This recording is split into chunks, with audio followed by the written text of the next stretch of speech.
స్త్రీల సభలలో రెండవ దినము. ఈ ఆఖరి ప్రసంగ సమయమునకు ఏకీభవించుటకు ప్రభు మనకు కృప చూపించగా ఆయన ధ్యానాంశంలోనికి ఉన్న మీకు అందరకు ప్రభు యొక్క బలమైన ఆత్మ మిమ్మలను సంధించునుగాక. ఆమేన్. నా కొరకు నేను ఏర్పాటు చేసుకున్న కొన్ని అంశాలు ఉన్నప్పుడు అంశాలు వ్రాస్తూ ఉన్న ఆ విషయాలలో నీకు ఇష్టమైంది నువ్వు చెప్పు అని అంటారు ఎప్పుడు అయ్యగారు.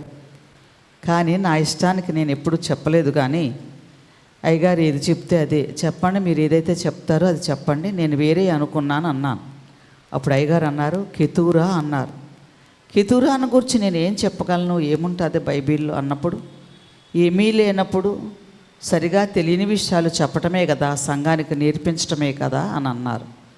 అప్పటి నుండి కొన్ని దినాలు చాలా బిజీలో ఉండిపోయి ఆ కెతూరాను గురించి నేను చూడలేకపోయాను. ఒకరోజు నాకు ఏమీ అందివ్వబడట్లేదు.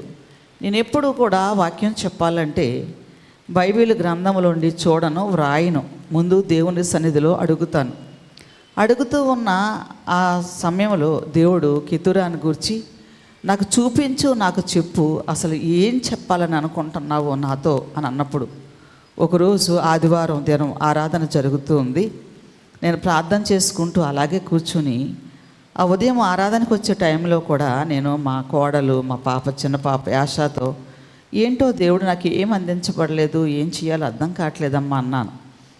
మళ్ళీ తిరిగి వెళ్తూ ఉన్నప్పుడు ప్రార్థన చేసుకుంటే దేవుడు నాకు ఒక విషయం తెలియచేశారమ్మా అని చెప్పినప్పుడు పోన్లే అమ్మగారు చాలా సంతోషం. అప్పటి నుంచి నేను దేవుని మొరపెడుతూ ఉన్నాను. దేవుని ఉచిత కృప చేత అబ్రహాము జీవితంలోనికి వచ్చిన కెతూరా అనే మరో స్త్రీని గురించి ఈరోజు వీలు అయినంత తొందరగా చెప్పటానికి, అనేకమైన విషయాలు మీతో మాట్లాడటానికి నేను పూనుకుంటూ ఉన్నాను. దేవుడు నాకు ఇచ్చిన సమయానుకూలంగా అబ్రహాము జీవితంలో అబ్రహామును దేవుడు ఎన్నిక చేసుకున్న తరువాత దేవుడు ఆయన జీవితానికి శారాను భార్యగా బహుమానముగా ఇచ్చారు. తర్వాత కాలంలో శారా తర్వాత వారి గృహంలో ఐగుప్తు నుండి రాబడిన హాగరు ఆయన జీవితంలో కొద్ది సమయము ఉండగలిగారు. వారి ఇరువురికి ఇషాకు అలాగే ఇష్మాయేలును దేవుడు దానముగా ఇచ్చాడు. శారాకు గర్భఫలం ఇస్తే ఆయన నిబంధనకు వారసుడు ఇస్సాకు. ఆయనను బట్టి వచ్చిన సంతానమే ఈ బైబిల్ గ్రంథం అంతటిలో ఈ సంఘ చరిత్రలో లిఖితం కాబడింది ఈ ఇస్సాకును బట్టి వచ్చిన వారసత్వమే. అయితే ఇష్మాయేలును కూడా దేవుడు దీవించి ఆయనకు కూడా కొంత భూభాగాన్ని, కొన్ని రాజ్యాలు, కొన్ని దేశాలను ఆయన సంతతిలో నుండి హాగరు గర్భం నుండి 12 రాజులను ఇవ్వటం మనం ఎరిగిన వారం. ఆ చరిత్ర మనకొద్దు. కానీ తర్వాత ఈ 25వ అధ్యాయంలో మనం చూస్తూ ఉన్నప్పుడు అబ్రహాము మరలా ఒక స్త్రీని వివాహము చేసుకొనెను. ఆమె పేరు కెతూరా. ఆమె అతనికి జిమ్రాను, యొక్షాను, మెదాను, మిజ్జాను, ఇష్పాకు, షూవహు అను వారిని కనెను అని వ్రాయబడింది. ఈ కెతూరా ద్వారా దేవుడు అబ్రహాముకు మరొక 6 సంతానాన్ని ఇవ్వడం మనం చూస్తూ ఉన్నాం.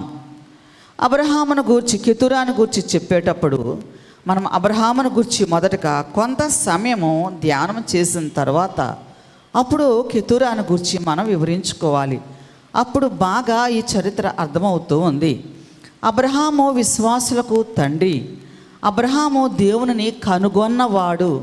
నన్ను వెదకువారు ఎవరైనా కలరేమో అని దేవుడు ఆకాశము నుండి తేరి చూస్తూ ఉన్నాడు అని వ్రాయబడి ఉంటే, విగ్రహారాధన ఉన్న గృహములో నుండి వచ్చిన అబ్రహాము దేవునిని వెతకి జీవము కలిగిన దేవుడని కనుగొని దేవునిని వెంబడించిన వాడు. అప్పుడు దేవుడు అబ్రహామును తర్వాత కాలంలో ఈయన నా స్నేహితుడు అని అంటూ ఉన్నాడు.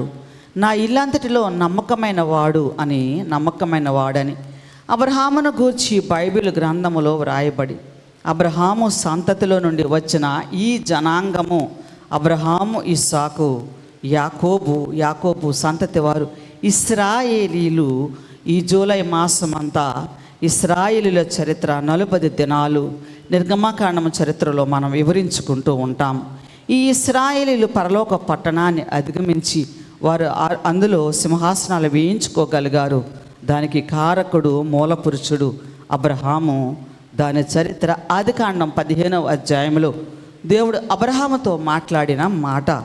అబ్రహాము కుటుంబంలో మనము చూస్తున్నది, అబ్రహాము జీవితంలో మనము చూస్తున్న కొన్ని లక్షణాలు ఏంటి అని అంటే, అబ్రహాము భక్తి కలిగిన వాడు, దేవుని యందు భయభక్తి కలిగిన వాడు, దేవుడు ఏది చెప్తే అది నమ్మాడు అంతే. అబ్రహాము ఆయనలో ప్రశ్న అనేది లేదు. దేవుడు చెప్పిన తర్వాత ఇక ప్రశ్న అనేది ఆయన అంతరంగంలో పుట్టలేదు. దేవునిని వెంబడించటమే అబ్రహాము చేశాడు. కాబట్టి అబ్రహామును దేవుడు చాలా ఇష్టపడ్డాడు, ప్రేమించాడు. ఎందుకంటే దేవుడు చెప్పిన మాట, తల్లిదండ్రులు కూడా తండ్రి ఏది చెప్తే అది బిడ్డ వింటే ఆ తండ్రికి పుత్రుడు జన్మించినప్పుడే పుట్టదు జనులారా, పుత్రుని కనుగొనినప్పుడు పుత్రోత్సాహము అని అన్నాడు సుమతి శతకములు. కాబట్టి ఒక పుత్రుడు జన్మిస్తేనంట ఆ తండ్రికి ఎప్పుడు ఉండదు సంతోషం, ఆయనకు కావలసిన రూపంలోనికి ఆ పిల్లలు వచ్చినప్పుడు సంతోషం.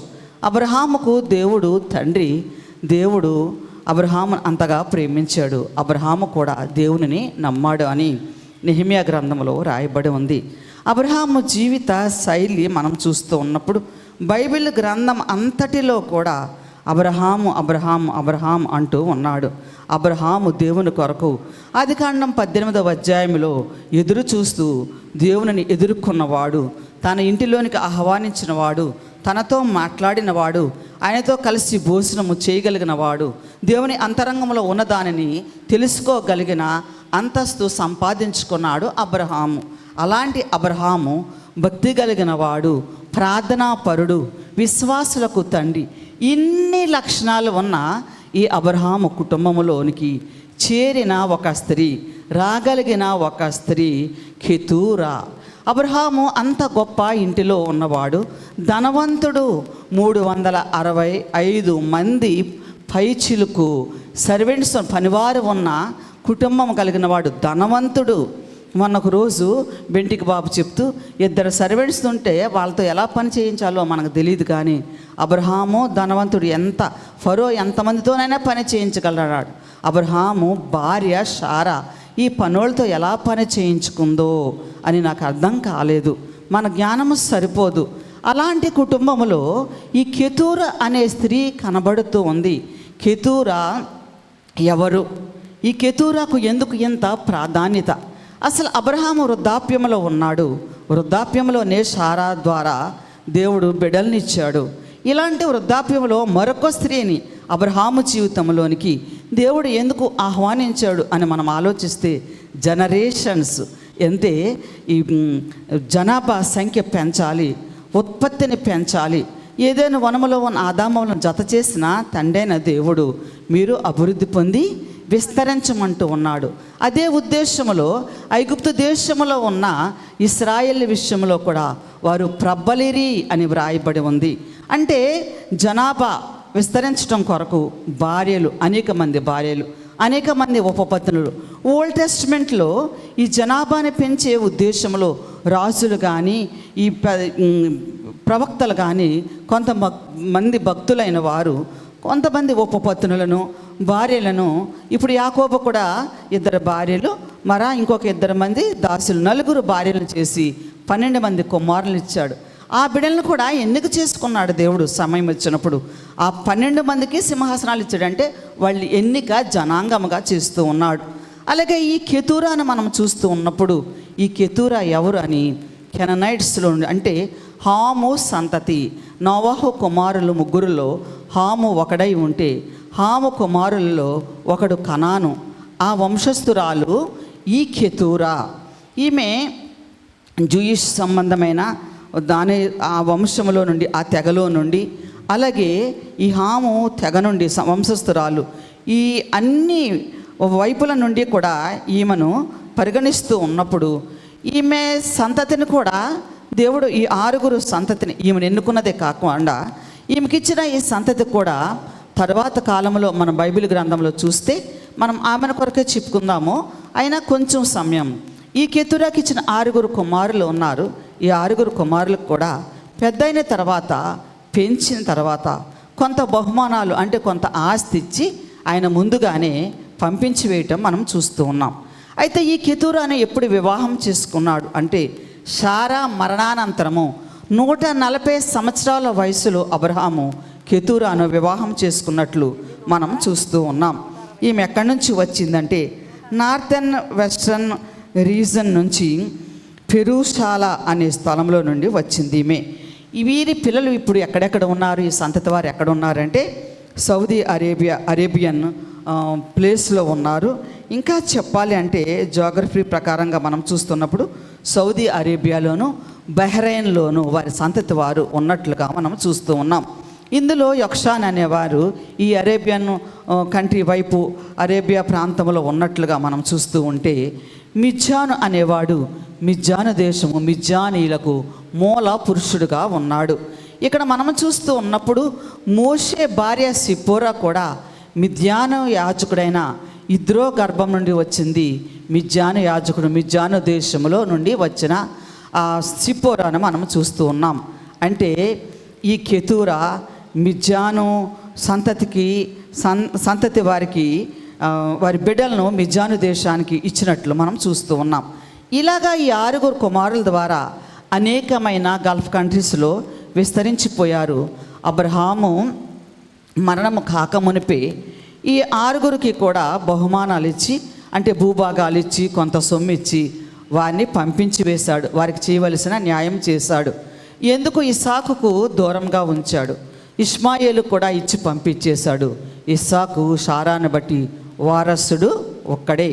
ఇక్కడ నాకు ఆలోచన చేస్తూ ఉన్నప్పుడు కెతూరాను ఈ జనాభాను బట్టి విస్తరించడం కొరకు ఎక్కువ నీ జనాంగాన్ని ఇసుకరేణుల వలె చేస్తానని ఒక ఆశీర్వాదం దేవుడు అబ్రహాంకి ఇచ్చాడు. కాబట్టి ఈ అబ్రహాము సంతానాన్ని విస్తరింప చేయాలి. కెతూరా ద్వారా 6 కుమారులు ఇచ్చి ఆశీర్వాదము ఈ కెతూర అబ్రహామును బట్టి గర్భఫలము ఆశీర్వదింపబడింది అని నేను చెప్తూ ఉన్నాను. అయితే వారు తర్వాత కాలంలో ఒక చరిత్రలోనికి అంటే ఒక క్రైస్తవ చరిత్రలోనికి రాలేదు, కానీ వారు ఇంకా వేరు వేరు ప్రాంతాలకు వెళ్ళిపోయినట్లుగా చరిత్రలో మనకు కనబడుతూ ఉంది. ఈ అబ్రహాము కెతూరాల కొరకు మనం చూస్తున్నప్పుడు కెతూరా అంటే అర్థము ధూపము. ఏంటండి? ధూపము సువాసన, ఈ 2 అర్థాలు కనబడుతూ ఉన్నాయి. ఈ కెతూరా ఒక బైబిల్ గ్రంథములో నిర్గమకాండములో మనం చూస్తున్నప్పుడు ఆదికాండము 25వ అధ్యాయము ఈ మొదటి వచనములో అలాగే 26వ అధ్యాయంలో కనబడుతూ ఉన్న రీతిగానే దినవృత్తాంతముల గ్రంథము 2వ అధ్యాయము 13వ వచనములో కూడా వ్రాయబడి ఉండటం మనం చూస్తూ ఉన్నాం. అయితే ఈమెను గూర్చి ఈ దినవృత్తాంతల గ్రంథము 1వ అధ్యాయము 33వ వచనములో వాళ్ళ సంతతి వారు ఎవరు అని చెప్తూ 33వ వచనంలో మిద్యాను కుమారులు అని మిద్యాను గురించి వ్రాయబడి ఉంది. వీళ్ళందరికీ ఈమె తల్లి కెతూరాకు పుట్టిన పిల్లలు అని చెప్పబడుతూ ఉంది. అయితే ఇక్కడ మెన్షన్ చేస్తూ ఉన్నప్పుడు 32వ వచనంలో 1వ అధ్యాయము 1వ దినవృత్తాంతముల గ్రంథములో అబ్రహాము యొక్క ఉపపత్ని అయిన కెతూరా కనిన కుమారులు ఎవరనగా అని వ్రాయబడి ఉంది. ఇక్కడ కొంచెం చిన్న 2 నిమిషాలు ఆగి వెళ్దాం. అప్పటి వరకు ఉపపత్నిగా ఉంది ఎవరు? ఈమె. కొంతమంది చరిత్రకారులు ఈమె హాగర్ అయి ఉండొచ్చు అని అంటున్నారు, కానీ కాదు. ఎందుకు అని దాన్ని నేను చెప్పాలి అని అనుకుంటున్నానంటే హాగర్కి ఇష్మాయేల్ పుట్టినప్పుడు ఆమెను పంపించి వేశాడు. అతని సంతానం వేరే అయిపోయింది, కానీ ఈమెకి 6 కుమారులు కాబట్టి వీరి సంతానం గురించి రాయబడలేదు అక్కడ. అంటే ఆమె హాగరు కాదు అనేది మనం తెలుసుకోవాలి. ఇకపోతే కెతూరాకి 6 కుమారులు ఇచ్చాడు. అప్పటికి ఉపపత్ని అని ఈ దినవృత్తాంతల గ్రంథంలో రాయబడి ఉంది. అంటే చరిత్రలో మనం చూస్తూ ఉన్నప్పుడు అప్పటి వరకు ఈ కెతూరా అబ్రహాము కుటుంబంలో ఉపపత్నిగా ఉండి ఉండొచ్చు అనేది ఒక అంశం.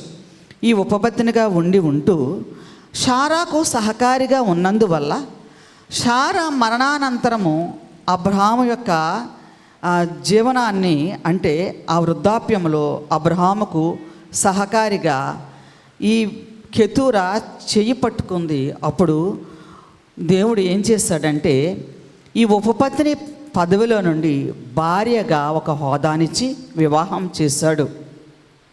దానిని దైవజనులు నేను అంటాను ఒక వివాహము కానీ, ఒక గర్భఫలము కానీ, ఒక మరణము కానీ దేవుని చిత్తము ఇష్టము లేకుండా ఒక గర్భాన్ని, ఒక బిడ్డను కనలేము, ఒక వివాహము జరగదు, ఒక మరణము జరగదు.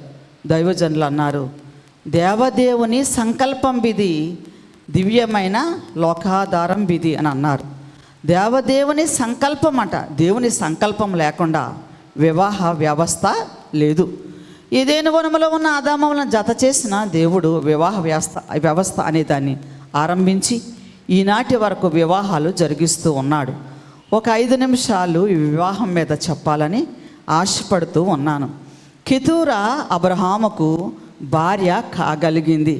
చాలామంది అబ్రహాం ఎవరు, సీతు కుమారులు అంటూ ఉన్నారు, నీవు మా మధ్య మహారాజు అయి ఉన్నావు అంటున్నా.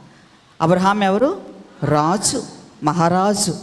మహారాజుకి భార్య కాగలిగింది అని అంటే అది గొప్ప సంగతే కదా.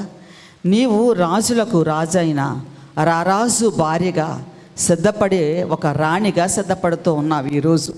అబ్రహాము ఇంటిలోకి కెతూరా రాగలిగింది అని అంటే దేవుని కృప లేకుండా, దేవుని ఇష్టము లేకుండా, దేవుని ఉద్దేశము లేకుండా, దేవుని ఆలోచన లేకుండా అబ్రహాము భార్య కాలేదు.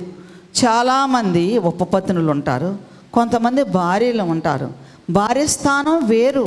నీకు ఒక హోదాలోనికి, ఒక కుటుంబంలోనికి, నువ్వు ఒక గొప్ప కుటుంబంలోకి నువ్వు వచ్చావు అని అంటే ఈ కెతూరాలో ఉన్న లక్షణాలు నేను చూస్తూ ఉన్నప్పుడు అబ్రహాము ఇంటిలో భక్తి ఉంది, అబ్రహాము ఇంటిలో ప్రార్థన ఉంది.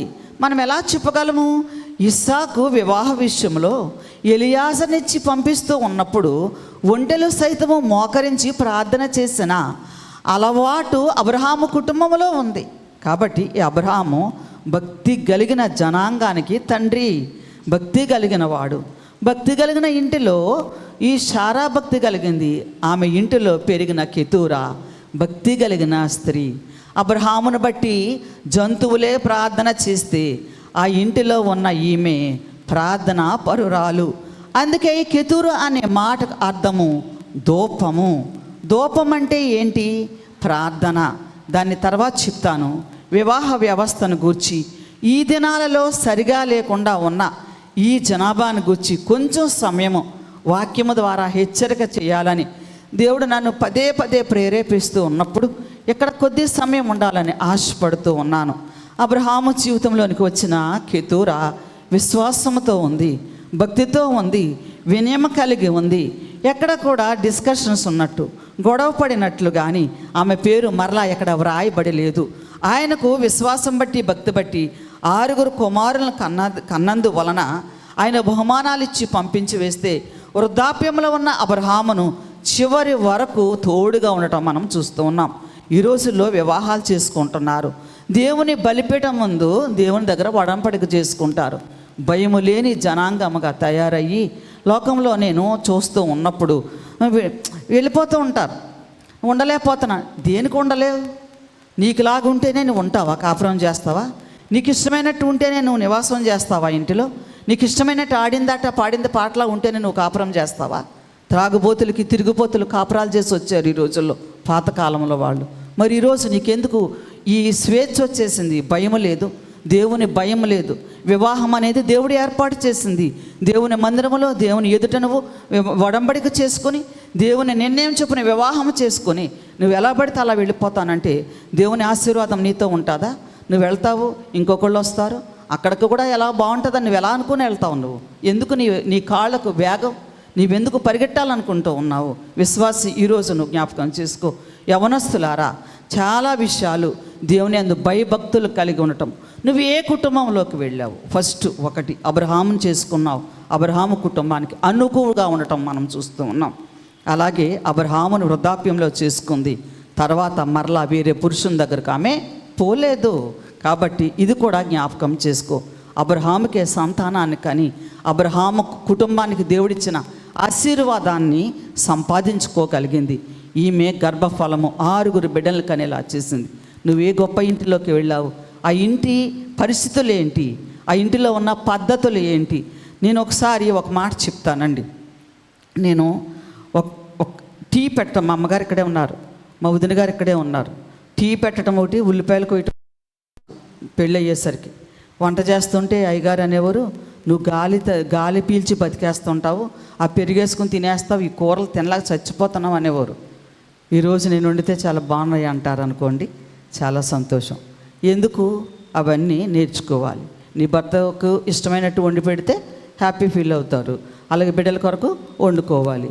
నువ్వు ఈ రోజుల్లో ఈమె 6 కుమారులు కానీ ఎంతమంది పనుల్ని చక్కబెట్టాలి, ఇంత పశువులు పాడి ఇవన్నీ చక్కబెట్టాలి. అబ్రహాం కుటుంబం లాంటి ఆవిడ ఎప్పుడు లెగిస్తే ఎప్పుడు చక్కబెడతాది, ఎప్పుడు మగపిల్లలు ఉన్న తల్లి ఎప్పుడు లెగిసి ఎప్పుడు వండించి అన్నీ చేస్తే అవుతాయి. అవన్నీ చూసుకోవాలా వద్దా? ఒక కుటుంబంలోనికి వచ్చిన తర్వాత నువ్వెంత బాధ్యత కలిగి ఉన్నావు. ఆమె బాధ్యత కలిగిన స్త్రీ, బాధ్యత మోసింది కెతూరా. అబ్రహాము కుటుంబంలో ఒక బాధ్యత కలిగిన పాత్ర పోషించడం అనేది మనం చూస్తూ ఉన్నాం. ఇంకా నేను ఇక్కడే కూర్చొని చెప్పాను అనుకోండి, ఇక్కడ ఉన్న యంగర్స్ అందరికీ కోపం వచ్చేస్తుంది నా మీద. ఇంకా చెప్పాలంటే తల్లులు, ఇది స్త్రీల సభ కాబట్టి మరొక మాట చెప్తాను. మగపిల్లల తల్లిని కదా, తప్పకుండా ఆడపిల్లల కోసం చెప్పాలని అనుకుంటాను. ఆడపిల్లలు కలిగిన తల్లులారా, మీ పిల్లల్ని పొద్దుటే లేపటం నేర్పండి, ఉదయాన్నే లేపటం నేర్పించండి, పనులు చెప్పటం నేర్పించండి, వంటలు చేయటం నేర్పించండి, చేసుకున్న భర్తతోనే కాపురం చేయాలని దేవునికి భయపడి ఉండాలన్న సంగతులు నేర్పించండి.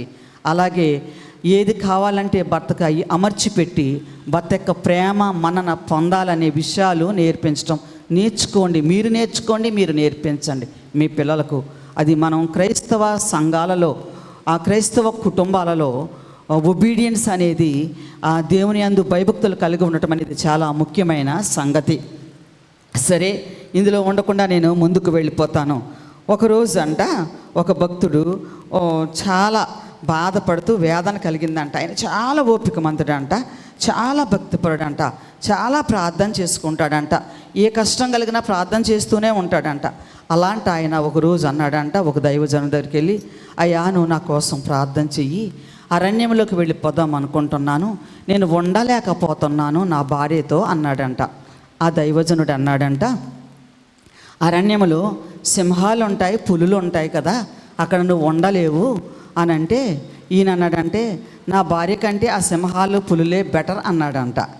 అంటే నేను అంటాను, సింహము చంపేస్తుంది ఇష్టమైతే, ఆకలేసింది అనుకోండి, పులు కూడా తినేస్తుంది ఆయన్ని, నీ భార్య తినదు కదా అని అన్నాడంట ఆ దైవజనుడు. అయితే నేనంటాను, ఇప్పుడు నా అనుభవంలో ఈ రోజుల్లో పిల్లలు భార్యలు చంపరు కానీ కూల్గా కూల్గా వాళ్ళకి ఇది అని చెప్పలేకపోతున్నారు మగపిల్లలు. అలాగా ఉన్న ఫ్యామిలీస్ కూడా ఉన్నాయి. కాబట్టి భార్య చంపదు కానీ కూల్గా నీ భర్తకి ఎలా ఉంటే బాగుంటుందో, నువ్వు భర్తకి కావలసినవన్నీ చేయి, ఆయనకి ఇష్టమైనట్టు ఉన్నట్టు ఉండు. అప్పుడు ఆయన నిన్ను బాగా ప్రేమిస్తాడు. నువ్వు ముందు ప్రేమించు, తర్వాత ఆయన నిన్ను లైఫ్ లాంగ్ ప్రేమిస్తూనే ఉంటాడు. అది భార్యాభర్తల బంధం అని అనేది. ఒకరిని విడిచి ఒకరు ఉండలేకపోవటం అనేది బంధం. ఒక కుటుంబం నుంచి వస్తాము, వేరే కుటుంబాల నుంచి వస్తాము, ఒకరి పద్ధతులు వేరే ఉంటాయి, ఒకరి పడికట్లు వేరే ఉంటాయి. అవి రెండు కోయిన్సైడ్ అవ్వలేవు, కానీ ఆ రెండు కలిసేలా చేసేదే దేవుని సంకల్పము, భార్యాభర్తల బంధము, వివాహ బంధము. చప్పట్లు కొడదామా? సరే, ముందుకు వెళ్ళిపోదాం. ఇంకా ఈ వివాహ బంధంలో ఉండవలసిన లక్షణం అబ్రహాము కెతూరాలో మనకు కనిపిస్తూ ఉంది ఏంటంటే ప్రేమ.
మంగళ వినోదము.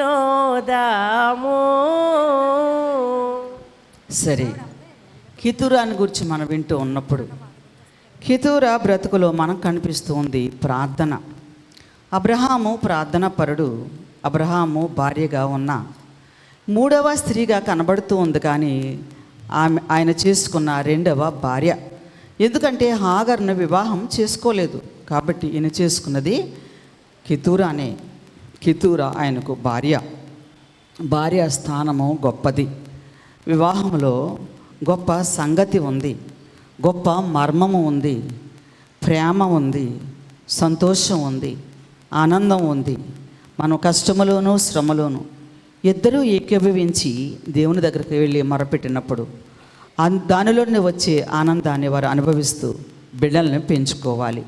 ఒక తల్లిగా ప్రార్థనలో బిడ్డలను పెంచితే వారు గొప్ప ప్రార్థనా పరులు అవుతారు. ప్రార్థన గురించి మనం జ్ఞాపకం చేసుకుందాం. ధూపము అని అంటే ఈరోజు నిర్గమకాండం చరిత్ర చెప్పకుండా కొంత ఉండలేం. ఎందుకు అని అంటే నిర్గమకాండంలో నుండి తండ్రైన దేవుడు చక్కని అంశము వ్రాయించి పెట్టాడు. 30వ అధ్యాయము 35వ వచనం 34 నుండి చూద్దాం. కొంచెం సేపు ఆగి వెళ్దాం అక్కడకు. కితురా అంటే అర్థము ధూపము. ధూపము అనేది మందిరములో ప్రత్యక్షపు గుడారము, మోషే ద్వారా కట్టించిన ప్రత్యక్షపు గుడారము. దానిలో ఈ ధూప సంభారములు ధూపం వేయటం అనేది మనం చూస్తూ ఉన్నాం. మా సంఘానికైతే నిర్గమకాండం 40 అధ్యాయాల్లో విజయరాజయ్య గారు తప్ప, పెదబాబు తప్ప, చిన్నబాబు తప్ప ఇక ఎవరు చెప్పినా, ఈవెన్ నేను చెప్పినా వాళ్ళకి పెద్దగా నచ్చదు, తెలియదంటూ ఏమీ ఉండదు. అయినా మిగిలిన సంఘాల వాళ్ళు కూడా స్త్రీల సభలు కాబట్టి ఇక్కడ ఉన్నారు కాబట్టి కొంచెం సమయం మాత్రమే జ్ఞాపకం చేస్తూ వెళ్తాను బయటకు. ఇక్కడ కనిపిస్తూ ఉన్నది 30వ అధ్యాయము 1వ వచనములో నిర్గమకాండము. మరియు ధూపము వేయుటకు నీవు ఒక వేదికను చేయవలెను, తుమ్మకరతో దాన్ని చేయవలెను. దాని పొడుగు 1 మూర, దాని వెడల్పు 1 మూర. అది చచ్చౌకం అంటే సమానమైన కొలతలు కలిగింది. ధూపము వేయుటకు ధూప వేదిక. ధూపవేదిక ఎక్కడ పెట్టబడుతుంది? మందిరములో పెట్టబడుతుంది. మందిరములో ఎక్కడ పెట్టబడుతుందంటే పరిశుద్ధ స్థలములో మధ్యలో ఇటువైపు దీపవృక్షము, అటువైపు రొట్టెల బల్ల, మందసమునకు ఎదురుగా ధూప వేదిక ఉంటూ ఉన్నది. మరి ధూపం వేయటానికి ఏమి కావాలి? ధూపవేదిక అక్కడ ఉంది. ధూపం వేయటానికి ఒక మాట కనబడుతుంది 34వ వచనములో. మరియు యెహోవా మోషేతో ఇట్లనెను, నీవు పరిమళ ద్రవ్యములను అనగా జటామాంసి, గోపి, చందనము, గంధపు చెక్క అను ఈ పరిమళ ద్రవ్యములను స్వచ్ఛమైన సాంబ్రాణిని సమభాగములుగా తీసుకొని వాటితో ధూప ద్రవ్యములను చేయవలను. అది సుగంధ ద్రవ్య మేళకుని పని చొప్పున కలపబడి ఉప్పు గలది అయి స్వచ్ఛమైనదై పరిశుద్ధమైనదియునైన సుగంధ ధూప సంభారము అని అంటూ ఉన్నాడు. ఈ ధూపం వేయటానికి వాడిన పదార్థములు ఏంటి? కితురా ఒక ధూప వేదికగా మనకు కనబడుతూ ఉంది ఈరోజు. ఆమె మాటకు అర్థము, ఆమె పేరుకు అర్థము ధూపమై ఉంటే ఆమె ఒక ధూప వేదికగా కనబడుతూ ఉంది, ఒక ధూపార్తిగా కనబడుతుంది. హెబ్రీ పత్రిక 9వ అధ్యాయంలో కూడా ధూపార్తి చేత పట్టుకుని ఉన్నవారు కనబడుతూ ఉన్నారు. అక్కడ సువర్ణ ధూపార్తి. పరమార్థ జ్ఞాని యోహాను ప్రకటన గ్రంథం 8వ అధ్యాయంలో ఒక ఆలయాన్ని గురించి చెప్తూ ఈ దేవదూతలైన వారు ధూపార్తి పట్టుకొని అక్కడ ధూపార్తి అని ప్రకటన గ్రంథము 8వ అధ్యాయం చరిత్రలో మనం చూస్తూ ఉన్నప్పుడు అక్కడ చాలా చక్కని అంశం కనబడుతూ ఉంది. అప్పుడు ఆ ధూపద్రవ్యముల పొగ పరిశుద్ధుల ప్రార్థనలతో కలిపి దూత చేతిలో నుండి పైనుంచి మనకు చూస్తే అర్థమవుతుంది. మరియు సువర్ణ ధూపార్తి చేత పట్టుకొని ఉన్న వేరొక దూత వచ్చి బలిపీఠం ఎదుట నిలువుగా సింహాసనం ఎదుట ఉన్న సువర్ణ బలిపీఠము పైన పరిశుద్ధుల అందరి ప్రార్థనలతో కలుపుటకై అతనికి బహు ధూపద్రవ్యములు ఇయ్యబడెను. అప్పుడు ఆ ధూపద్రవ్యముల పొగ పరిశుద్ధుల ప్రార్థనలతో కలిసి దూత చేతిలోని పైకి లేచి దేవుని సన్నిధిని చేరెను. ప్రార్థన అంటే ధూపము. ధూపం వేస్తే ఎక్కడికి వెళ్ళాలి? పరలోకం వెళ్ళాలి. అందుకని ఈ ప్రార్థన, కెతూరా చేసే ప్రార్థన, అబ్రహాము చేసే ప్రార్థన, ఆయన జనాంగాన్ని విస్తరింపచేసి ఆశీర్వదించి ఆయన సంతతి వారిని గోత్రాలుగా తీసుకొని వచ్చి పరలోకం తీసుకొని వెళ్ళి పెట్టుకుని ఈరోజు క్రైస్తవులందరూ ఆయన జనాంగం గురించి మాట్లాడేలాగా చేస్తే, ఆయన సంతతి గురించి మాట్లాడేలాగా చేస్తే, ఆయన వివాహము చేసుకున్న భార్య కెతూరా చేసిన ప్రార్థన ఒక ధూపవేదికగా ఉండి ఈ ప్రార్థన కూడా ఎక్కడికి చేరుతుంది? పరలోకం చేరుతుంది. ఒక భక్తుడు అంటాడు, 7 గొప్ప ప్రసంగికులు ప్రసంగించిన దానికంటే ఒక ప్రార్థనాపరుడు చేసిన ప్రార్థన గొప్పది అని అన్నారు. విస్తారమైన ప్రార్థన, గంభీరమైన ప్రార్థన, ఉపవాస ప్రార్థన చేస్తూ ఆయన దేవుని సన్నిధిలో మోకరించి ప్రార్థన చేస్తే ఈ ప్రార్థన కంట దురాత్మలు బెంబేలు పడిపోతాయంట, కలవరపడతాయంట. మనం చాలాసార్లు ప్రార్థన చేసుకుంటూ ఉంటాం, ఈ ప్రార్థన ఎందుకు నెరవేరలేదు అని అనుకుంటామంట. ఎందుకు నెరవేరలేవు అంటే అవి నెరవేరుస్తాడట దేవుడు, కానీ అవి నెరవేరకుండా అడ్డుగా ఈ దురాత్మల సమూహం అడ్డు పెడుతూ ఉంటాయంట. అందుకని మనం ఇంకా విస్తారంగా ప్రార్థన చేస్తే ఈ దురాత్మలు ఏమైపోతాయి? వేళ్లతో పెకలింపబడిపోయేలాగా, అవి వణికిపోయేలాగా చేస్తాయి. దానికి అర్థం మనకు అర్థం కావటం కొరకు ఒకరోజు యేసు ప్రభు అనే ప్రార్థనా పరుడు ఒక చోటకొస్తే 2000 దెయ్యాల గుంపు ఉన్న సేన దెయ్యాలు, సర్వోన్నతునా, దేవుని కుమారుడా, మాతో నీకు ఏం పని అని అంటూ ఉన్నాయి. అంటే యేసయ్యను కలిగి ఉన్న మనము, యేసయ్య నామధారులుగా ఉన్న మనము, ఆయన ప్రార్థనాపరుడై ఉన్న మనము, ప్రార్థన ద్వారానే బైబిల్ మిషను బయలుపరచబడి ఉండి ఆ దైవజనుడు ప్రార్థన ద్వారా బైబిల్ మిషన్ అందుకోగలిగి ఆ ప్రార్థనాపరుడు బిడలుగా మనం ఉండి కెథడ్రల్ మందిరములో ప్రార్థన అనే ఒక గొప్ప గోపురాన్ని నిర్మించుకుని ఈ ప్రార్థన ధూపం ద్వారా పరలోక పట్టణంలోనికి ఈ ప్రార్థన ధూపం ఎగసి వెళ్ళేలాగా చేయగలిగిన ఈ సైన్య సమూహంలో మనం ఉన్నాము. ఈరోజు స్త్రీల సభలలో మనం ఉన్నాము. ప్రార్థన ద్వారా మనం ఏం చేయగలము? పరలోక పట్టణం మనం వెళ్ళగలం. కెతూరా లాగా నీవు ఒక ధూప వేదికగా, ఒక ధూపార్తిగా కానీ నువ్వు మారగలిగినట్లయితే నీ కుటుంబం కొరకు, నీ బిడ్డల కొరకు ఒక ప్రార్థన చేసే ప్రార్థన వీరురారులుగా నువ్వు మారగలవు.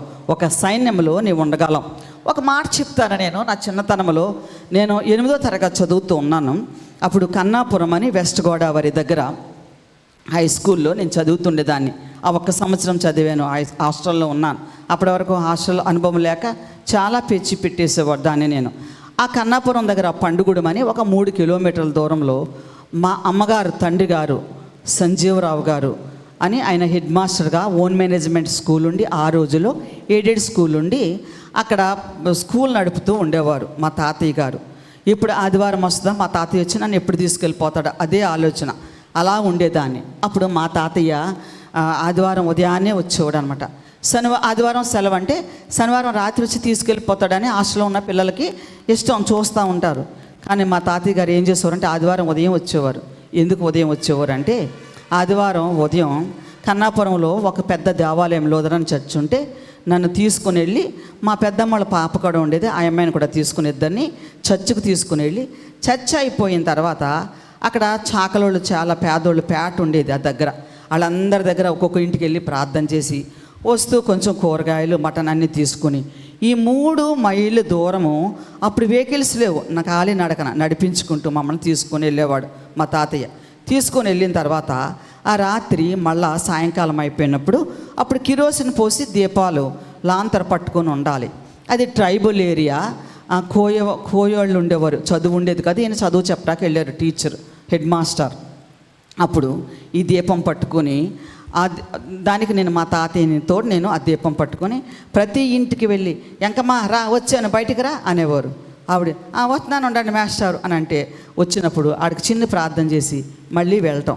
మా పెద్దమ్మ వాళ్ళ పాప ఇలాగే అంటాడు, నేను రాను వెళ్ళి అని అనేది. ఒక మాట చెప్తాను, సరిగా వినండి ఈ మాట. నేను అలాగా ఆ 1 సంవత్సరము మా తాతయ్యతో పాటు ఆదివారం నేను సెలవులప్పుడు మా తాతయ్యతో పాటు వెళ్ళి ప్రతి ఇంటికి ఒక 30 ఇళ్ళు, ఒక 25 ఇళ్ళు ఉంటాయి, అది ఒక ఊరు. ఆ ఇంటింటికి వెళ్ళి అక్కడ ఆయన పిలిచి బయటికి పిలిచి ప్రార్థన చేయటం, ఆయనతో పాటు నేను లాంతర్ పట్టుకొని దారి చూపించుకుంటూ వెళ్ళటం. నేను అనుకుంటాను, ఈరోజు దేవుడు నన్ను ఈ స్థలంలో ఇలాగ నిలబెట్టి మీతో వాక్యం చెప్పటానికి, మాట్లాడటానికి దేవుడు నాకు ఇచ్చాడంటే ఆయనతో పాటు నేను వెళ్ళి చేసిన ప్రార్థనలో ఏకీభవించటమే అంటాను. చప్పట్లు కొట్టి ప్రభువుని స్తుతిద్దాం. హల్లెలూయా. అదొక్క ఆశీర్వాదమే. దేవుడు ఎక్కడో నన్ను తీసుకుని వచ్చి బైబిల్ మిషన్లో నన్ను ఇక్కడ ఉంచాడు. ఒక గొప్ప ప్రార్థనా పరుని భారీగా నన్ను ఉంచాడు. ఎప్పుడు చూసినా విజయరాజయ్య గారు ప్రార్థన చేస్తూనే ఉంటారు. నేను లేచిన వెంటనే కాఫీ తేవాలి, కాఫీ తెచ్చేలాగా ప్రార్థన చేస్తూనే ఉంటారు. ఈ కాఫీ చల్లగా అయిపోద్దేమో అని భయం నాకు. అందుకని చెప్పేసి ఫ్యాన్ కట్టేస్తూ ఉంటాను అనమాట. ఎప్పుడు చూసినా ప్రార్థన ప్రార్థన ప్రార్థన. ఈ ప్రార్థన అలవాటు, ఈ ప్రార్థన ఒక ఆయుధాన్ని చేసుకుని 120 మంది ప్రార్థనా పరుల గుంపును మనకు ఏర్పాటు చేశారు.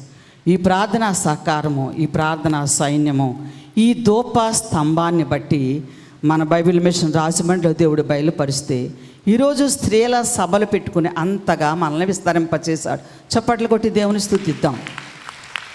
నేను చప్పట్లు కొట్టమని చెప్పాలి. ఒకరోజు భక్తుడు దావీదు అంటూ ఉన్నాడు.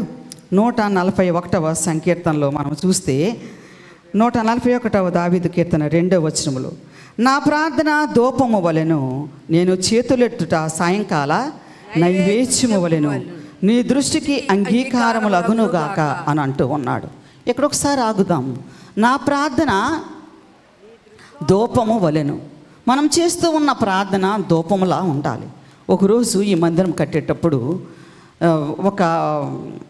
ఈ గోపురం పెడదామనేది ఒక ఆలోచన. ఈ గోపురం ఎందుకు పెట్టాలంటే చాలా కష్టం. పెట్టాలంటే దాన్ని స్లాబ్ మధ్యలో కట్ చేయాలి, ఇబ్బంది అయిపోద్ది. అయితే ఒక పెద్ద ఆయన వచ్చినప్పుడు, ఒక ఫాదర్ వచ్చినప్పుడు అయ్యగారితో మాట్లాడితే, అయ్యా పెట్టండి, ధూపం దేవుడి దగ్గరికి వెళ్ళాలి ఆ గోపురం మీదుగా అని అన్నారు. అప్పుడు అయ్యగారు చాలా కష్టపడి ఆ గ్లోబుని ఏర్పాటు చేశారు. అప్పుడు దానికి ఎత్తడి పొదిగింపబడి ఉంది. సొలొమోను కట్టించిన మందిరంలో బంగారం వేయబడి ఉంటే దీనికి మనం బంగారం వేసుకోలేం కదా, బంగారం రంగులో ఉన్న ఇత్తడిని వాడుకున్నాం. ఈ గోపురం మీద ఉన్న ఇత్తడి అంతా మీరందరూ తెచ్చిన పాత ఇత్తడే మొత్తం అంతా. దానికి కూడా మన సంఘాన్ని దేవుడు ఎంతగా ఆశీర్వదించాడు. దేవుని స్తుతిద్దాం. దేవుడు మనకి ఎన్ని ఆధిక్యతలు ఇస్తున్నాడో మనం మర్చిపోతూ ఉంటాము. మనం చేసే ప్రతి చిన్న పని, దేవాలయం కొరకు చేస్తున్న ప్రతి చిన్న పని దేవుడు గమనిస్తూ ఉంటాడు. అబ్రహాము ఇంటిలో ఉన్న ఈ కెతూరా ఒక ధూప వేదికగా ఉండి ఆ కుటుంబం అంతటి కొరకు, అబ్రహాము సంతతి కొరకు నిత్యము ప్రార్థన చేస్తూ ఉండే ఒక ప్రార్థనా పరురారలాగా కనిపిస్తూ ఉంటే, మన కుటుంబం కొరకు, మన సంస్థ కొరకు, మన మందిరాల కొరకు, మన ఆత్మీయ అంతస్తు కొరకు, మన బిడ్డల పరిశుద్ధాత్మ వరాల కొరకు, మన బిడ్డల సంతానాల కొరకు, మన బిడ్డల వివాహాల కొరకు, అలాగ నిత్యము మనం చేస్తూ ఉన్న ఈ ప్రార్థన ధూపం ఏమవుతుంది, మన పరలోకం వెళుతూ ఉంది. దేవుడు వాటిని అంగీకరిస్తూ ఉన్నాడు. దావీదు అంటాడు, నా ప్రార్థన ధూపము వలెను. నువ్వు చెయ్యయ్యా ధూపము వలె. నువ్వు రేపటిదినా పెండ్లి కుమార్తెగా సిద్ధపడుతూ ఉన్నావు. పరమగీత గ్రంథంలో భక్తుడు జ్ఞానైన సొలొమోను అంటూ ఉన్నాడు కదా, ధూమ స్తంభము వలె అరణ్యమార్గంగా వచ్చు ఈమె ఎవరు? ఇది ఎవరు? ఎక్కడి నుంచి వస్తుంది? ఎంత ధూపం ఒక స్తంభంలాగా వచ్చేస్తుంది. ఆ రోజుల్లో ఇశ్రాయేలీలు అరణ్యంలో ప్రయాణం చేస్తూ ఉన్నప్పుడు మేఘస్తంభాలు కనపడుతున్నాయి, అగ్ని స్తంభాలు కనపడుతున్నాయి. కానీ ఈ అరణ్యంలో ఈ పెండ్లి కుమార్తె చేసే ధూపం అంట ఒక స్తంభంలాగా పొగలాగా ఎక్కడికి ఎగిసిపడుతుంది, అరణ్యములో కనపడుతూ ఉందంట. ఒక స్తంభంలాగా మారిపోయింది. అంటే అంత ప్రార్థన. ఈ ప్రార్థనలు పరిశుద్ధుల ప్రార్థనలతో కలిపి ఎక్కడికి వెళ్తున్నాయంట? పరలోకము. యెషయా గ్రంథము 6వ అధ్యాయంలో పరిశుద్ధుడు పరిశుద్ధుడు పరిశుద్ధుడే మానకుండా చేస్తూ ఉన్న స్తుతి ప్రార్థన ద్వారా ఫలితాలు ఏంటి? మనం ఒకసారి ఆలోచన చేస్తే, యోబు భక్తుడు ఉదయాన్నే లేచి ప్రార్థన చేసినందువల్ల మరలా 2 ఆశీర్వాదాన్ని సంపాదించుకున్నాడు. దేవుని మీద ఎంతగా ఆనుకున్నాడో. ఏలియా ప్రవక్త ప్రార్థన చేసినందువల్ల మేఘం వర్షం లేని చోట వర్షం వద్దనుకుంటే వర్షం ఆగిపోయింది, వర్షం కావాలంటే విస్తారమైన వర్షం వచ్చేసింది. అంతేకాకుండా ఆ కర్మెలు పర్వతం మీద ఏది ప్రార్థన చేస్తే నాకు ఎంత వండర్ఫుల్ విషయం అనిపిస్తుంది తెలుసు. అది ఎంత ఇష్టమో. ఏలియా ప్రవక్త ప్రార్థన చేస్తున్నప్పుడు ఇజబెలు దాని చుట్టూ ఉన్న జనసమూహం విస్తరించిపోయి ఉన్నారు, ఈయన ఒక్కడే ఉన్నాడు. కానీ ఎంత ధైర్యమో! దేనికి? దేవుడు నాతో ఉన్నాడు నా ప్రార్థన. కెతూరాకున్న ధైర్యం ఏంటి అని అంటే, ఆమెకున్న ధైర్యము అబ్రహామే. ఆమెకున్న ధైర్యము దేవుడే. అబ్రహామును కలిగి ఉన్న దేవుడే. నిత్యము ప్రార్థన చేసే అలవాటు. నేను కూడా ప్రతి చిన్నదానికి కూడా సాడీ చెప్పినట్టు దేవుడితో చెప్పేస్తుంటాను. అది అలవాటు నాకు. మా సన్నిధులు కూడా అదే చెప్తుంటాను, అస్తమానం ఆయన మీద అనుకోవాలి, ప్రతిదీ దేవునితో చెప్పేయాలి. అప్పుడు దేవుడు విని సమయం వచ్చినప్పుడు జ్ఞాపకం చేసుకొని ఆయనకి ఇష్టమైన సమయంలో వాటి నెరవేర్పులు ఇస్తూ ఉంటాడు. కాబట్టి మనం మొత్తం డిపెండ్ అయిపోవాలి దేవుడి మీద, దేవుడే చేస్తాడు. ఈ ప్రార్థన అనేది మనను ఏదైనా చేయగలదు. ఆయనకు సాధ్యమైంది అసాధ్యమైంది ఏమి లేదు, ప్రతిదీ సాధ్యమే దేవునికి. కాబట్టి ఆయన ఏదైనా సాధ్యం చేయగలిగిన సమర్థుడైన దేవుడు ఆయనను కలిగి ఉన్నాం. మనము కూడా అంతటి శక్తి కలిగి ఉన్నాం. మనం ఆ శక్తిని మనం ఉపయోగించుకోవటానికి మనకున్న ఒక్క సాధనము, మనకున్న వేదిక ఒక ప్రార్థనే. సరే, ఇప్పుడు నేను ఇంకా ఈ సమయం మరి ఎక్కువ టైము చెప్పేస్తే బాగోదు, నా అంశం చాలా ఎక్కువ ఉంది కాబట్టి కొంచెం స్పీడ్గా వెళ్తాను. ఈ ప్రార్థన వల్ల దైవజనులు చెప్తున్నారు, ప్రార్థన మనలను బలపరుస్తుంది, ప్రార్థన మనలను స్థిరం చేస్తుందంట, ప్రార్థన మనలను భద్రపరుస్తుంది, సిద్ధం చేస్తుంది. ఎక్కడికి వెళ్ళటానికి? పరలోకం వెళ్ళటానికి. కాబట్టి అబ్రహాము గుడారములో ఉన్న ఈ కెతూర ప్రార్థనను బట్టి ఎక్కడికి వెళ్ళగలిగింది? పరలోక పట్టణం వెళ్ళగలిగింది. ఆయన భార్య ఆయనతో పాటు వెళ్తుందా? వెళ్తుంది. అబ్రహాము దేవుడు దేనికి సిపియు నిర్మాణకుడు అయి ఉన్నాడు అని పరలోక పట్టణం కొరకు ఎదురు చూస్తూ ఉన్నాడు. అబ్రహాముతో పాటు ఎవరు వెళ్తారు అని అంటే, ఎవరు వెళ్తారు? కెతూరే వెళ్ళదా? మీరు గట్టిగా చెప్తే మీ భర్తలతో మీతో పాటు మీ భర్తలను తీసుకుని వెళ్తారు, లేకపోతే మీ భర్తలతో పాటు మీరు వెళ్ళిపోతారు. మీరు అలా చెప్తే ఒక మాట చెప్తాను. మా అబ్బాయి ఒకళ్ళు ఉన్నాడు, నేను మా అక్క కొడుకు.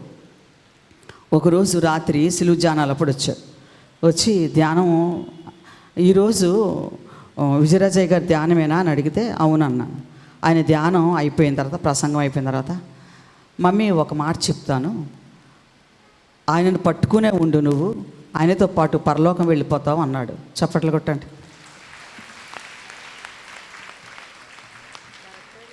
అప్పుడు నేనేమన్నానో తెలుసా?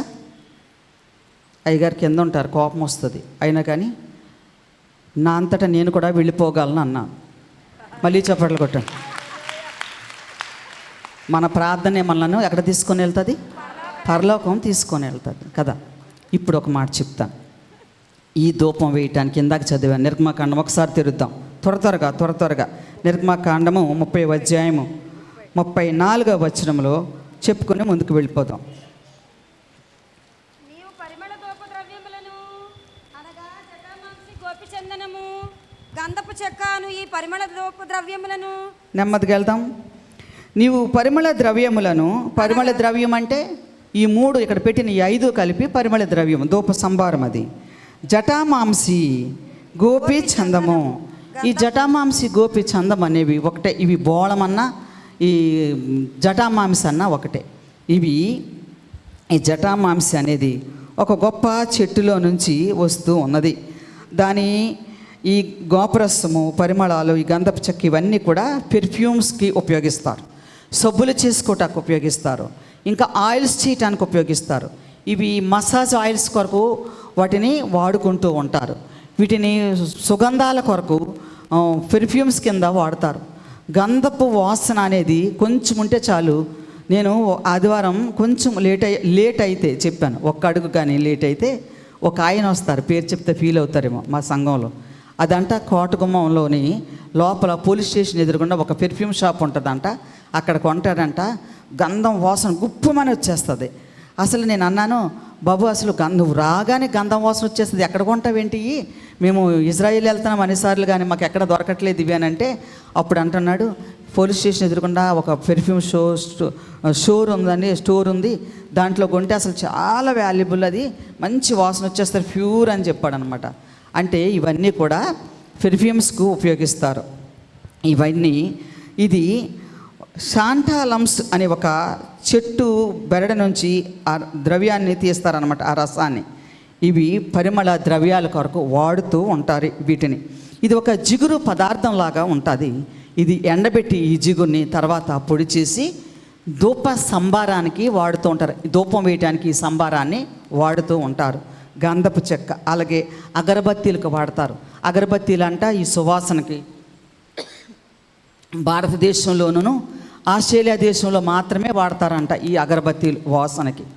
సరే, ఈ ధూప సంభారము ఇదంతా దేన్నంటే గాలిని శుద్ధి చేయటానికి వాడతారంట, ధూపం వేయటానికి.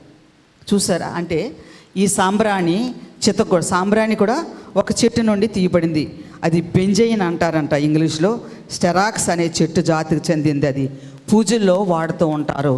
నైవేద్యము కొరకు అని ఇందాక కీర్తనకారుడు రాస్తూ ఉన్నాడు 45వ సంకీర్తన 8వ వచనంలో. నైవేద్యం అనేది ఎక్కడి నుంచి వచ్చిందనంటే, మనము నైవేద్య బలి అని అంటాం కదా, ఈ బలుల్లో మన కొరకు వాడబడిన మాట ఇది. క్రైస్తవుల మాటే అది. అయితే పూజలు చేయటానికి, నైవేద్యాలు వేసుకోవటానికి ధూప సంభారాలు వాడుతూ ఉంటారు. అది మన అంశం కాదు కాబట్టి ధూపము అనేది ఎలా వేస్తాం అనేది చెప్పడానికి జస్ట్ మచ్చుకి ఒక మాట చెప్పాను అంతే. అందులో నుంచి బయటకు వచ్చేద్దాము. ఇకపోతే ప్రార్థన అనేది సామాన్య ప్రార్థన, ఉపవాస ప్రార్థన, కన్నీటి ప్రార్థన, ఇంకా చెప్పాలంటే చాలా ఒక ప్రత్యేకమైన ప్రార్థన. ఒక మనిషిని కలుపుకొని పోయే ఒక ప్రసవ వేదన ప్రార్థన అయ్యగారు రాశారు. ప్రసవ వేదన ప్రార్థన చేయు వాల్యూమ్, ఆ మాట ఆఖరిని చెప్తాను. ప్రసవ వేదన ప్రార్థన ఎందుకు? ధూపం అంటే ప్రార్థన అని చెప్పుకున్నాం మనం. ప్రసవ వేదన ప్రార్థన ఎందుకంటే వాల్యము తండ్రి దేనికి వాళ్ళు ఆ స్థితి ఎంచు నెరవేరు పర్యంతం అని రాశారు అయ్యగారికి. ఎందుకు? ఏ స్థితి? పెండ్లి కుమార్తె అంతస్తు ఉంచు, అది చివరి వరకు నన్ను నేను కాపాడుకోవటానికి నా ప్రార్థన నా చుట్టూ ఒక కంచిలాగా ఉంచుకుని నేను నీతో పాటు వచ్చేయమని అన్నప్పుడు, నీ పిలుపు అందుకున్నప్పుడు, నీ బోరధ్వని విన్నప్పుడు నీతో నేను వచ్చేయాలి. అప్పుడు నా ప్రార్థన, నేను చేసుకునే ఈ ధూపం అనే ప్రార్థన నా చుట్టూ ఒక కంచిలాగా ఉంచాలి. అలాంటి ప్రార్థన. ఎలాంటి ప్రార్థన? ప్రసవ వేదన ప్రార్థన. ఒక స్త్రీ బిడ్డను కంటానికి ఎంత ప్రయాసపడతాదో ఇప్పుడు స్త్రీలకు తెలియదులమ్మ ఆ సంగతి. డాక్టర్లు ఏమో ఆపరేషన్ చేస్తే డబ్బులు వస్తాయని బెడ్ రెస్ట్ అంటాడు. క్యారింగ్ అంటేనే బెడ్ రెస్ట్. అసలు ఆ రోజుల్లోనేమో మన తల్లులు ఏం చేసేవారు? చివరి వరకు పని, అంటలు తోముతాం, తుడుతాం, ఇవన్నీ. అందుకని ఏమైంది ఆ రోజుల్లో? ఆపరేషన్ లేకుండా ఫ్రీ డెలివరీస్ అన్నీ చక్కగా. అసలు బిడ్డల్ని ఎలా కన్నామో ఎలా పెంచామనేది అర్థం కాదు. ఇప్పుడు అలా కాదు. పిల్లల్ని కంటం అంటే అదో పెద్ద 2 లక్షలు 3 లక్షల డబ్బు మళ్ళీ తల్లి పట్టుకొచ్చి ఈవిడ మరీ డాక్టర్ చెప్పిన దానికేమో 100 అంతస్తు పెంచేసి ఈ తల్లులు ఏం చేస్తారు? ఇంకా ఫీల్ అయిపోయి చేసేస్తుంట. ఇంకొక గొప్ప సంగతి ఏంటో తెలుసా? చెప్పాలంటే ఇవన్నీ మరి బాగోదేమో కానీ అయినా చెప్పకుండా ఉండలేను నేను. అదొక బలహీనత. ఈ అత్తగారింట్లో ఈ అత్తగారు పెట్టేది వీళ్ళ కొడుకులకి పెట్టుకుంటుంది, వీళ్ళ భర్తకి పెట్టుకుంటుంది. ఈవిడ పెట్టేది పిల్లలకు నచ్చదు, ఆవిడ పెంపాలి వంట. అదే వాళ్ళ కొడుక్కి వాళ్ళ అత్తగారు పంపిస్తే బాగుంటుంది అంటారా? అది బాగోదు. మళ్ళా ఇదే బాగుంటుంది కదండి. ఇది చాలా బాగుంటుంది, అది అస్సలు బాగోదు. కానీ ఇలా అనకూడదు. ఎంతవరకు బాగుంది? సరే, మన అంశం అది కాదు కదా, ముందుకు వెళ్ళిపోతాం. ఇంకా ఈ ధూపము, కెతూరా అంటే ధూపం. ఇప్పుడు మీకు ఒక మాట చెప్తాను. ధూపం వేయటమే కెతూరా పని, ధూపవేదిక. వచ్చేస్తున్నాను ముగింపులోకి. ఈ ధూపవేదిక ఎక్కడుంటుంది? ఇందాక చెప్పేస్తాను మీకు జవాబు. ఆలయంలో ఉంటుంది. ఆలయంలో ఎక్కడుంటుంది? అతి పరిశుద్ధ స్థలం ఎదురుగా ఉంటుంది, అంటే మందసం ఎదురుగా ఉంటుంది. ఈ ధూపవేదిక మీద వేసే యాజకుడు వేసే ధూపం, ఈ ధూపం వెళ్ళి మందసం మీదుగా అతి పరిశుద్ధ స్థలాన్ని తాకుతూ పైకి వెళుతూ ఉంటారు. అందుకని మందసంలో ఏముంది? వాక్యము, రాతి పలకలు ఉన్నాయి. వాక్యము దేవుడే. కాబట్టి ఈ అతి పరిశుద్ధంలో ఉన్న దేవునికి తగులుకుంటూ ఈ ధూపము ఏం చేస్తుందంట? అక్కడ వరకు పరలోకం వెళుతూ ఉంది. కాబట్టి ఈ ధూపవేదిక ఎక్కడుంది? దేవాలయంలో ఉంది. కెతూరా ఎక్కడుంది? అబ్రహాము అనే దేవాలయంలో. కొరింథీ పత్రికలో పౌలు అంటాడు, మీ దేహము దేవుని ఆలయం అని మీరు ఎరుగరా అని అంటున్నాడు. కాబట్టి మన దేహమే దేవాలయం. దేవుడితో నిత్యము సహవాసం చేసి అబ్రహాం ఏమైపోయాడు? ఒక దేవాలయంగా మారిపోయాడు. అందుకని నూతన యెరూషలేము అనే దేవాలయం కొరకు అబ్రహాం ఎదురు చూస్తూ ఉంటే, అబ్రహాము భార్యగా చేసుకున్న ఈ కెతూరా ఒక దేవాలయముగా ప్రార్థన ద్వారా సిద్ధపడిపోయి ఈమెమయ్యిందంట? ధూపం వేస్తూ ఒక దేవాలయంగా మారిపోతూ ఉంది. కాబట్టి మా వాళ్ళు, నేను ఏదైనా పాట పాడుతూ ఉంటే, నేను ఒక పాట ఎక్కువ పాడతాను సిలువజానాల్లో. నేను ఆ పాట ఎత్తుతానని వాళ్ళకి కొంచెం అనిపిస్తుంటుంది. ఆ పాట ఎందుకు పాడతాను ఎక్కువ అనేది ఇప్పుడు చెప్తాను మీకు. నేను చాలా దేవుని ఉచిత కృపను బట్టి దేవాలయము అనే మాట మొట్టమొదటిగా మందిరం అనే మాట ఎక్కడ కనపడింది అని అంటే ఆదికాండం 28వ అధ్యాయంలో యాకోబు అంటూ ఉన్నాడు, దేవునితో మాట్లాడాడు. ప్రార్థన చేస్తూ దేవునితో మాట్లాడుతూ ఉన్నాడు. మాట్లాడిన యాకోబు అంటున్నాడు తెల్లారి లేచి, ఇది దేవుని మందిరమే కానీ వేరొకటి కాదు అని అంటున్నాడు. మొట్టమొదటి దేవుని మందిరం అని చెప్పబడుతూ ఉన్న యాకోబు నోటి నుండి వచ్చిన దేవుని మందిరం అని చెప్పబడిన బేతేలుకు దేవుడు నన్ను తీసుకొని వెళ్ళాడు. హల్లెలూయా, చప్పట్లు కొట్టి స్తుతిద్దాం. రెండవది, ప్రత్యక్ష గుడారములో ఇప్పుడు నేను చెప్పిన ఈ ధూపం వేయటానికి ధూపవేదిక మోషేతో కొలత చెప్పి చేయించుకున్నాడు సీనాయి పర్వతము దగ్గర.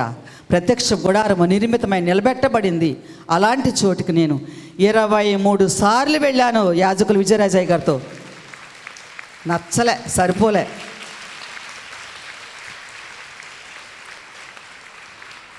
దేవుడు దిగువచ్చిన స్థలమే దేవుని మందిరం అన్నాడు యాకోబు. సినాయి మీదకి దేవుడు దిగువచ్చాడు. ఆ మందిరం దగ్గర నేను అడుగు పెట్టాను. సినాయి మీదకు నేను ఎక్కాను 3 సార్లు దేవుని ఉచిత కృప చేత. విజయరాజు గారి ప్రేమ, ఆయన నన్ను ఫ్రీగా తీసుకెళ్ళారులేండి. ఆయన డబ్బులు ఎట్టుకు, నేను గట్లే. అది ప్రేమే కదా. భార్య మీద ప్రేమ, కుటుంబం మీద ప్రేమ ఉంటేనే పనులు డబ్బులు వెచ్చించాలంటే ప్రేమ ఉండాలి. స్త్రీల సభలంటే ఆయనకు ప్రేమ కాబట్టి డబ్బులు వెచ్చించి ఆర్కెస్ట్రా వాళ్ళకి డబ్బులు ఇవ్వాలి, వచ్చుళ్ళకి డబ్బులు ఇవ్వాలి, భోజనాలకి డబ్బులు ఖర్చు పెట్టాలి. అయ్యగారేమో డబ్బులు విషయం ఎత్తారు, అమ్మగారేమో డబ్బుల సంగతే చెప్తారు. డబ్బులు లేకపోతే పనులు ఎక్కడ అవుతాయండి? అవ్వాలి కదా, పని అవ్వాలంటే ఉండాల్సిందే కదా. అయ్యగారిది ధైర్యం. నేను ఏదన్నా విషయంలో డబ్బులు అంటే ఏంటి ఆ మాట మాట్లాడడం సిగ్గనిపించుతా అని అంటారు అయ్యగారు. అంటే ఎందుకంటే ధైర్యంగా ఉండాలి అని. సరే, మంచిది. ఈ ప్రార్థనా పరుడు అబ్రహాము భార్య కితూరా, ఆమె ఒక మందిరంలాగా మార్చివేయబడుతూ ఉంది. ప్రత్యక్ష గుడారం అనే మందిరంలో ఉన్న చోట నేను 23 సార్లు వెళ్ళాను దేవుని ఉచితమైన కృపచేత. చాలా మందిరాలు ఉన్నాయి, కానీ ఇంకొక మాట చెప్తా. మొట్టమొదట ఇశ్రాయేలు ఐగుప్తు దేశం నుండి బయలుదేరి కనాను వచ్చేసారు. ఎక్కడికి వెళ్ళారు? ఫస్ట్ షీలోహుకి వెళ్ళారు. షీలోహులో ఏం చేశారు వాళ్ళు? సుమారు 350 సంవత్సరాలు వాళ్ళ మందిరం కట్టుకుని దేవుని ఆరాధించారు. సొలొమోను మందిరం కట్టడం మొదలెట్టే వరకు కూడా మందిరము వాళ్ళది అక్కడే ఉంది. ఆ షీలోహులోకి కూడా దేవుడు నన్ను తీసుకుని వెళ్ళాడు మళ్ళొకసారి. ఎందుకు ఎన్నిసార్లు మందిరాలకు తీసుకెళ్తున్నాడు? ధూపం వేయటను బట్టే సొలొమోను అంటాడు, నేను ధూపం వేయట కొరకే మందిరం కడుతూ ఉన్నాను అంటాడు. 2వ దినవృత్తాంత గ్రంథం 2వ అధ్యాయంలో ధూపం వేయటం కొరకే మందిరం కట్టాడట. కొన్ని కోట్లు పెట్టి బంగారం విలువైనవి దేవదారం రాణులు ఎక్కడెక్కడి నుంచో ఓఫీరు బంగారం తీసుకొని వచ్చాడు. ఇంకా ఎక్కడెక్కడి నుంచో అన్ని సరళమ రాణులు హీరామరాజును బ్రతిమలాడి ఎక్కడెక్కడో పెద్ద పెద్ద రాళ్ళు చెక్కలు తెప్పించుకున్నాడు. ఇన్ని తెప్పించుకుని ఇంత గొప్ప మందిరం కట్టాడు. దేనికట? ధూపం వేయటం కొరకే. ఆ దినవృత్తాంత గ్రంథము 6వ అధ్యాయంలో మనం చూస్తున్నప్పుడు ఎంత ముచ్చటేస్తుందో. నేను మందిరం కట్టడానికి తగ్గను, కానీ కేవలం దేవుని నామ ఘనత కొరకు మాత్రమే మందిరం కడతానని మందిరం కట్టి సొలొమోను, ఇదిగో నా తండ్రి మీద ఉన్న ప్రేమ చొప్పున నేను మందిరం కడతానని మందిరం కట్టి ఈ ధూపం వేయటానికి వేస్తూ అంటాడు కదా. వేసేసి అంతా అయిపోయిన తర్వాత, ఇదిగో దేవా, ఆకాశమందున్న నా దేవా, నా తండ్రి కట్టలేని ఈ పని నేను చేశాను. ఇశ్రాయేలు చేసిన ప్రార్థన ఈ బలిపీఠం వైపు తిరిగి ధూపం వేసినప్పుడు వారి పాపమెల్లా క్షమించి వారి ప్రార్థన అంగీకరించి ప్రతి విషయాన్ని నెరవేర్చని అడుగుతూ ఉన్నప్పుడు ఇశ్రాయేలును దేవుడు ప్రేమించి వారు ఏది అడిగినా వాటిని ఇచ్చివేశాడు దేవుడు. ఈరోజు దేవాలయంలో ఉన్న ఈ ధూపం అనే ఈ ప్రార్థన, ధూపవేదిక మీద నుండి వెళ్తున్న ఈ ధూపం అనే ప్రార్థన మనము చేస్తే ఎక్కడికి వెళ్తుంది? పరలోకం వెళ్తుంది. ఇక ఆఖరిగా ముగించేస్తాను, చాలా సమయం అయిపోయింది. పరలోకములో దేవాలయము. ప్రకటన గ్రంథం 21వ అధ్యాయము చూడండి ఒక్కసారి.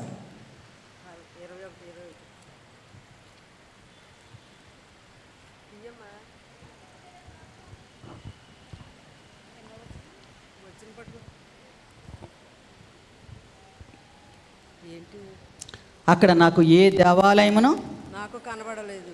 దానిలో ఏ దేవాలయమును నాకు కనబడలేదు. తర్వాత మాట లేదా? దానిలో ఏ దేవాలయం నాకు కనబడలేదు. సర్వాధికారి అయిన దేవుడగు ప్రభు అయిన గొర్రెపిల్లయు దానికి దేవాలయం, ప్రభువును గొర్రెపిల్లయు దేవాలయమై ఉన్నారు. ఆలయంలో ప్రవేశించండి అందరూ, స్వాగతం సుస్వాగతం యేసునామంలో.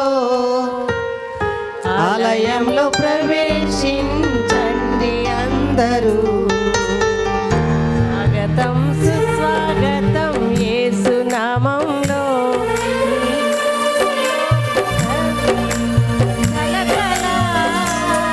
నీ హృదయంలో బాధల కన్నీరా, నీ కన్నీరంతా తుడిచివే రాజు యేసు కోసం. ఆలయంలో ప్రవేశించండి అందరూ, స్వాగతం సుస్వాగతం యేసునామంలో.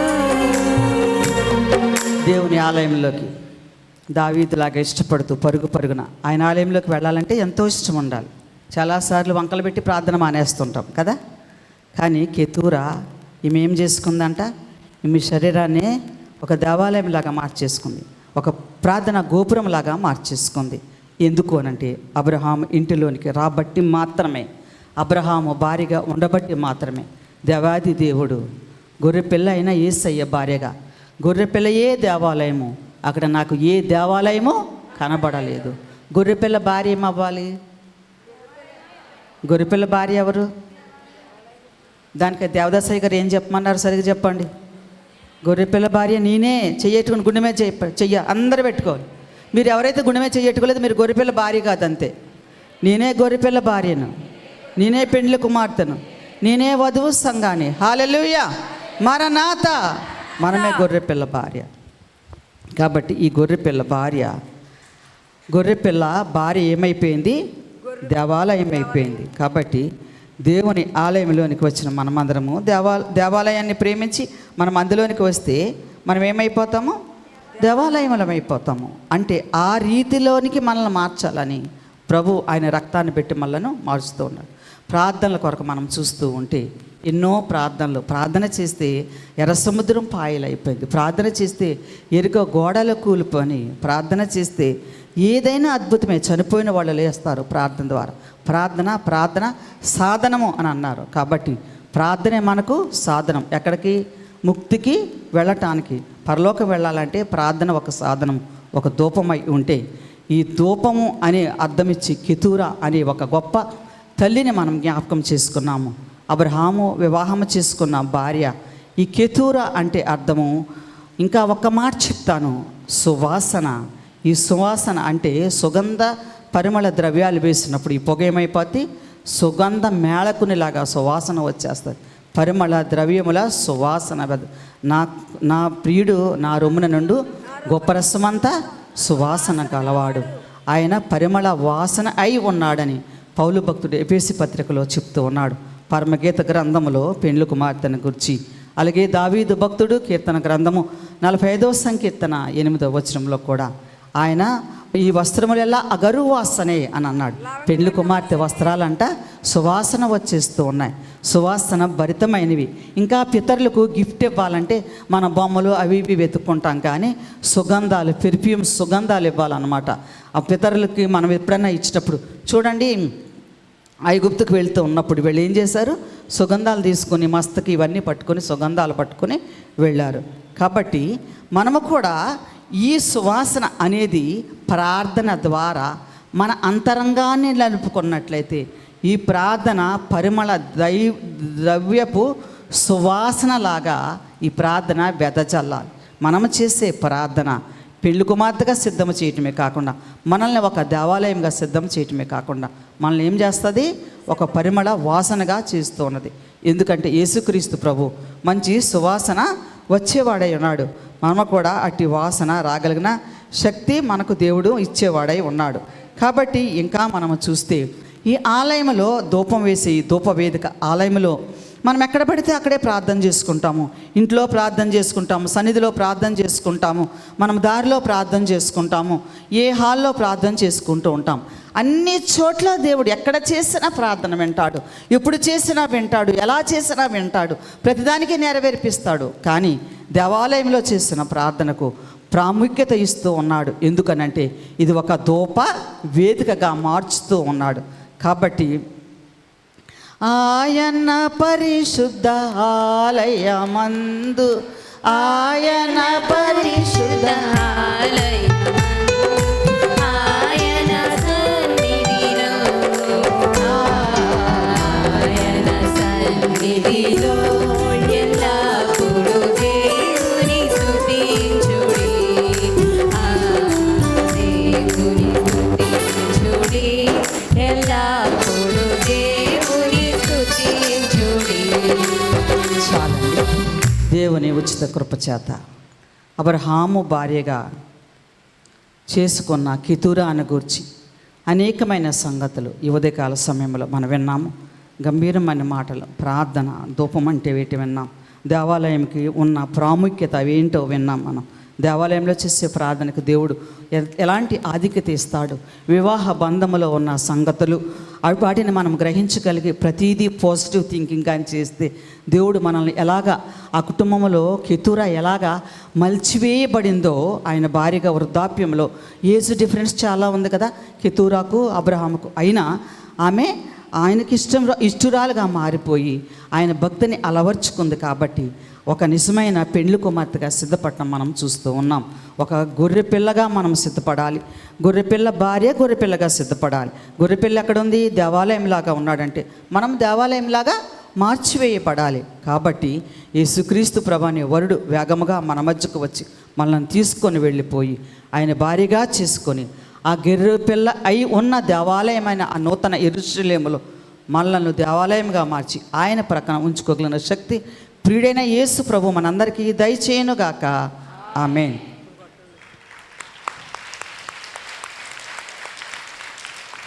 అంధకార లోయలో నేనుండగా నీదు హస్తం నన్ను నడిపించును. అంధకార లోయలో నేనుండగా నీదు హస్తం నన్ను నడిపించును. ఆశ నాకు ఒక్కటే ఉన్నదయా, ఆశ నాకు ఒక్కటే ఉన్నదయా. చక్కనైన నిలువెల్లు నీ చేరగా, చక్కనైన నీదు రాజ్యం నేను చేరగా. యేసయ్యా, నా యేసయ్యా, యేసయ్యా, నా యేసయ్యా. చిన్న గొర్రె పిల్లనే యేసయ్యా, మెల్ల మెల్లగా నడుపు యేసయ్యా. చిన్న గొర్రె పిల్లనే యేసయ్యా. మెల్ల మెల్లగా నడుపు యేసయ్యా. మరణాత మరణాత, మరణాత మరణాత. మరణాత. దేవుడు చాలా టైము ఈరోజు ఎక్కువసేపు దేవుడితో సహవాసం చేయటానికి. మనం ఇప్పుడు 3 అయిపోద్ది మరి కదా, ఇంటికి వెళ్ళి భోజనాలు చేశాన్ని. కానీ నా దగ్గరికి మీరు పాట ఎత్తుకోవాలి, స్కేల్ చెప్పుకునేలాగా నేను చెప్పేస్తాను అనౌన్స్మెంట్లు. మీకు ఇవ్వబడిన బ్యాడ్జీలు వేసుకోవటం మర్చిపోవద్దు.